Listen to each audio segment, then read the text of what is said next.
The making of a Prime Minister. मुश्किलों का अंबार है, वही तो मेरे हौसलों की मीनार है। हिंदुस्तान में दो प्रधान दो निशान नहीं चलेंगे। अगर इतनी ताकत ये पाकिस्तान के खिलाफ लगा दे तो आतंकवाद आजाद हो गया। हम चुनौतियों से टकरा रहे हैं। सर्जिकल स्ट्राइक और एयर स्ट्राइक करके नए भारत के सामर्थ्य का संदेश भी दे दिया है। तुम उठो, तिरंगा लहरा दो। जननायक नरेंद्र मोदी के 20 वर्ष पुराने भाषणों पर आधारित एक बेहद लोकप्रिय कार्यक्रम। क्या कहते हैं नरेंद्र मोदी?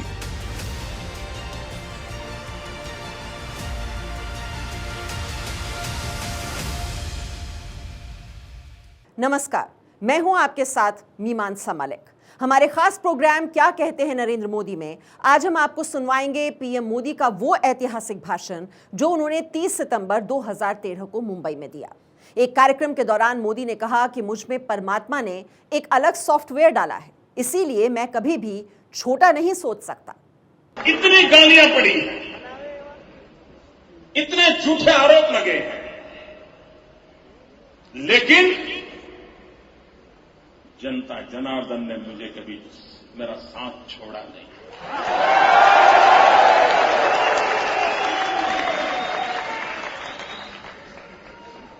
क्या हमने जनता जनार्दन की सारी अपेक्षाएं पूरी की होगी? हमसे भी कुछ कमियां रही होगी, हमने भी हर अपेक्षाएं पूरी नहीं की होगी,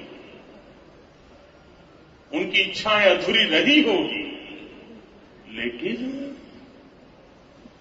हमारे इरादों पर उन्हें कभी शक नहीं हुआ।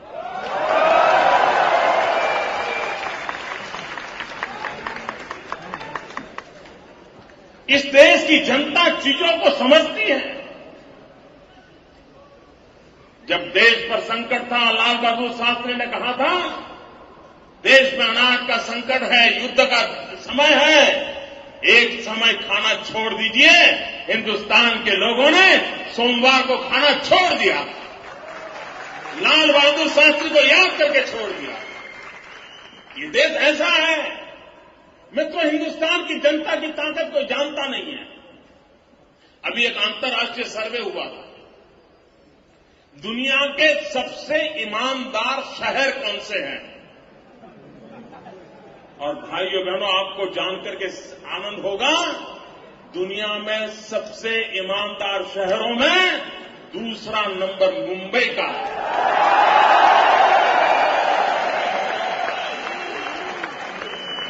जिस देश के नागरिक इतने ईमानदार हो, मेहनती हो, अगर आपको शासन में बैठे हुए लोगों को इन कोटि कोटि जनों पर विश्वास होना चाहिए।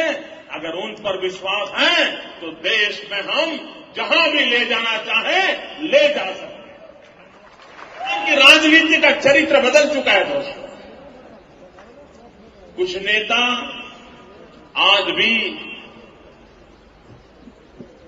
70, 80, 90 के दशक में जी रहे हैं। वो वही डायलॉग बोलते हैं जो उनके पुरखे 80, 90 में बोला करते थे। देश के नौजवान के मिजाज को पहचान नहीं पाए। हिंदुस्तान के नौजवान को अब जातिवाद का जहर कोई पिला नहीं सकता। हिंदुस्तान के नौजवान को कौमवाद का जहर कोई पीला नहीं सकता है।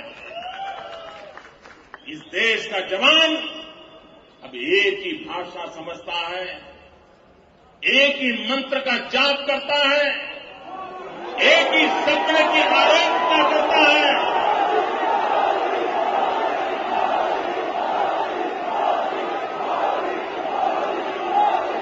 वो मंत्र है, वो सपना है, विकास, विकास और विकास।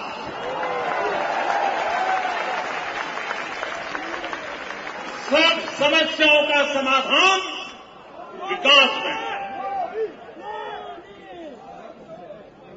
आर्थिक नीतियां ऐसी होनी चाहिए जो देश को विकास की ओर आगे बढ़ाए। मैं कल दिल्ली की एक रैली में था।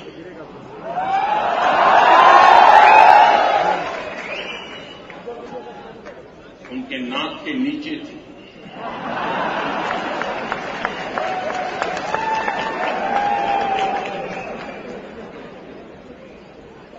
और कल मैंने कहा था, मित्रों, आप लोग भी व्यापार में हो, आप भी सोचते हैं कि भाई अगले साल क्या करना है, 2 साल के बाद कैसे करना है। अभी बेटा 16 साल का है, 20 साल का हो जाएगा, तब तक उसके लिए कौन सा नया व्यापार खोज के रखना है, किस प्रकार के नए क्षेत्र में जाएं। एक ही व्यापार करने से नहीं चलेगा। एक बेटे को दूसरे व्यापार में भेजो, दूसरे को तीसरे में भेजो। ये सोचते हैं कि नहीं सोचते हैं? प्लानिंग करते हैं कि नहीं करते हैं? आप करते हैं, आपको समझ है ना, उनको नहीं है। नहीं है।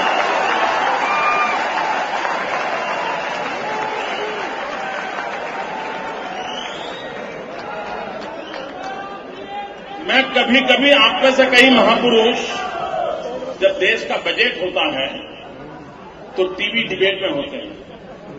सभी उद्योगकार आप लोग टीवी डिबेट में होते हैं बजट के बाद, और चर्चा क्या करते हैं? आपकी मजबूरी में समझता हूं, क्योंकि वित्त मंत्री को खुश तो करना पड़ता है, लेकिन फिर भी चर्चा क्या करते हैं? बजट के बाद हम चर्चा क्या करते हैं? इनकम टैक्स में रिलीफ मिला या नहीं मिला, सेंसेक्स ऊपर गया कि नीचे गया, ये करते हैं ना। हमारे देश के बजट के बाद मैंने अब तक कोई ऐसी डिबेट नहीं देखी है इस बजट में देश के लिए विजन क्या है, जाना कहां है। और उनको परेशानी ये है कि पिछले 10 साल से मोदी पर इतने जुल्म किए, लेकिन ये किस मिट्टी का बना हुआ है इसको कुछ भूल नहीं।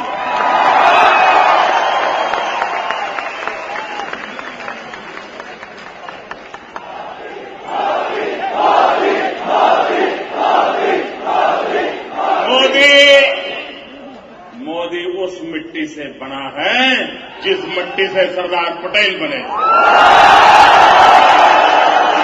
जिस मिट्टी से महात्मा गांधी बने थे, उसी मिट्टी में हम पैदा हुए। मित्रों, अभी मुझे चांदी से तोला गया। इनकम टैक्स वालों को जानकारी देता हूं, मैं चांदी ले जाने वाला नहीं हूं।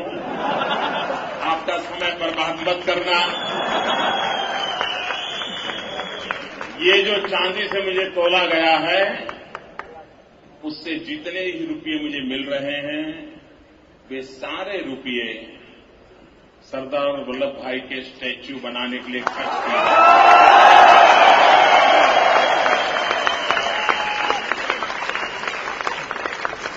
मित्रों, चाइना ने अपनी पहचान बनाने के लिए क्या किया?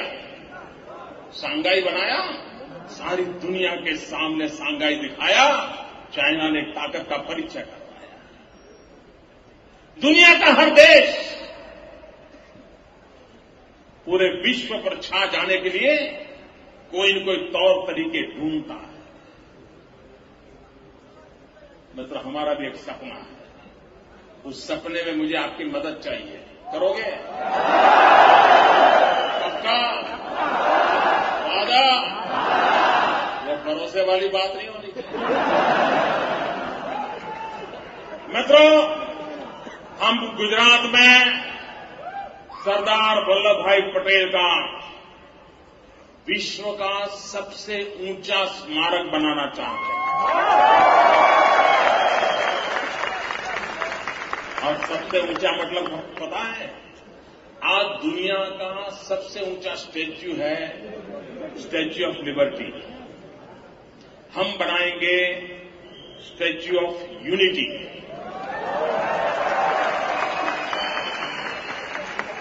और उसकी साइज होगी स्टैच्यू ऑफ लिबर्टी से डबल। मित्रों, मुझे परमात्मा ने जब बनाया तो उसके जो आईटी प्रोफेशनल्स थे उन्होंने ऐसा सॉफ्टवेयर डाला है कि मैं छोटा सोच ही नहीं सकता।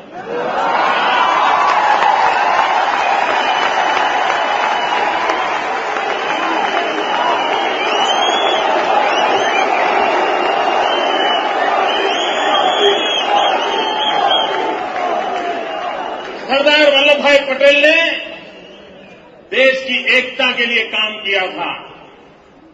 आजाद हिंदुस्तान को एक करने का भगीरथ काम सरदार वल्लभ भाई पटेल ने किया था। चाणक्य के बाद 400 साल के बाद हिंदुस्तान की धरती पर इतना महान काम उस महापुरुष ने किया था। लेकिन एक परिवार ने उसको भुला देने के लिए 60 साल तक कोशिश की है। और हम वो हिसाब चुकता करना चाहते हैं।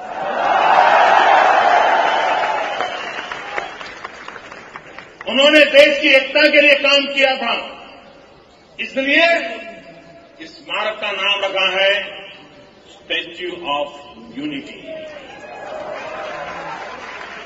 वे लोग पुरुष थे, देश की एकता के लिए जिए थे, वो किसान के बेटे थे।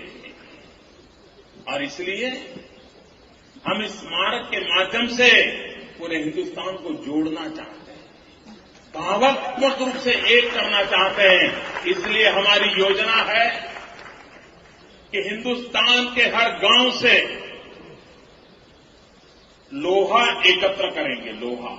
लोगों से लोहा मांगेंगे, क्योंकि वो लोह पुरुष थे। लेकिन अगर किसी गांव में गए और कोई कहे कि साहब हमारे यहां एक पुराने जमाने की शिवाजी के जमाने की तोप है, ले जाओ, पूरा पुतला उसी से बन जाएगा। न हमें तोप चाहिए, न हमें तलवार चाहिए, हमें तो किसान जिस औजार से खेती करता है वो औजार का लोहे का टुकड़ा चाहिए। क्यों? वो किसान थे। लोहा क्योंकि लोह पुरुष थे, और हर एक गांव से क्योंकि पूरे देश को मुझे एकता के भाव से भावात्मक रूप से जोड़ना।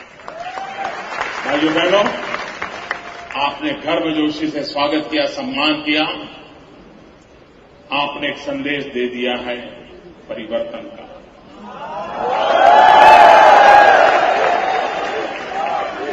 ये आपकी गर्मजोशी,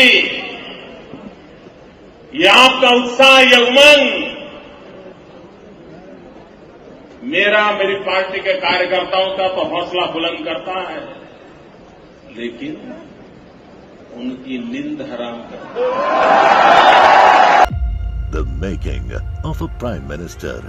मुश्किलों का अंबार है, वही तो मेरे हौसलों की मीनार है। हिंदुस्तान में दो प्रधान, दो निशान नहीं चलेंगे। अगर इतनी ताकत ये पाकिस्तान के खिलाफ लगा दे तो आतंकवाद आसान हो गया। हम चुनौतियों से टकरा रहे हैं। सर्जिकल स्ट्राइक और एयर स्ट्राइक करके नए भारत के सामर्थ्य का संदेश भी दे दिया है। तुम उठो, तिरंगा लहरा दो। जननायक नरेंद्र मोदी के 20 वर्ष पुराने भाषणों पर आधारित एक बेहद लोकप्रिय कार्यक्रम क्या कहते हैं नरेंद्र मोदी।